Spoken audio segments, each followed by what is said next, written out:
بسم اللہ الرحمن الرحیم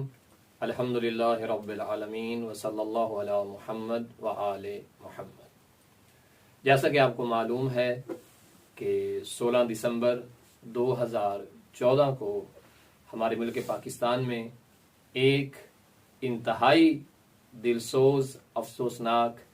واقعہ ہوا کہ جس میں تقریباً 150 کے قریب ان معصوم بچوں کا بے دردی کے ساتھ قتل کر دیا گیا کہ جن کا جرم فقط یہی تھا کہ وہ پاکستان زندہ باد کا نعرہ لگاتے تھے۔ وہ بچے ملک پاکستان کے بچے تھے، وہ بچے ہمارے بچے تھے کہ جنہیں بڑی بے دردی کے ساتھ اس وقت شہید کیا گیا کہ جب وہ ملک پاکستان کی ترقی کے لیے، بہتری کے لیے تعلیم حاصل کر رہے تھے، اور قتل کرنے والے وہ سفاک قسم کے درندے تھے، وہ ظالم تھے کہ جنہوں نے ایک لحظے کے لیے بھی یہ نہ سوچا کہ یہ بچے جن کو ہم قتل کر رہے ہیں، جن کو بے دردی کے ساتھ مار رہے ہیں، آخر یہ بھی تو کسی ماں کے وہ پھول ہیں کہ جن کی خوشبوؤں کو مکمل سونگھنے کا وہ خواب دیکھتی ہے، جن کی جوانی کے مراحل کو اپنے لیے سہارا اور اپنے دل کی تسکین کا سبب سمجھتی ہے، لیکن ان ظالموں نے ان بچوں کو بڑی بے دردی کے ساتھ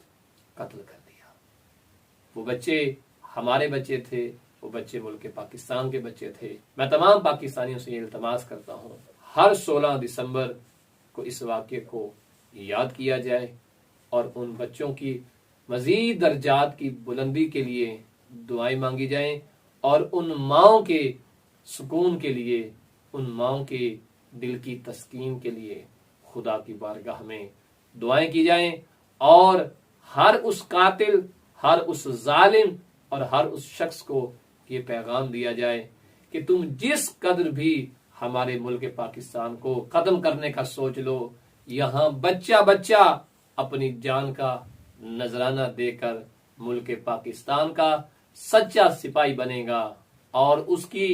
زبان سے فقط یہی نعرہ بلند ہوگا کہ پاکستان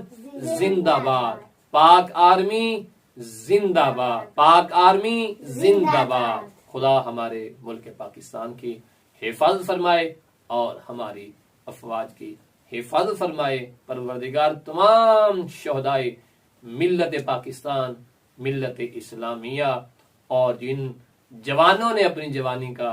نذرانہ پیش کر کے ہمیں امن و سکون کی سانس لینا نصیب فرمایا، خدا تمام کے درجات بلند فرمائے۔ ملتمس ہوں تمام شہداء کے لیے ایک سورۃ فاتحہ اور 3 دفعہ قل هو اللہ۔ بسم اللہ الرحمن الرحیم۔ الحمد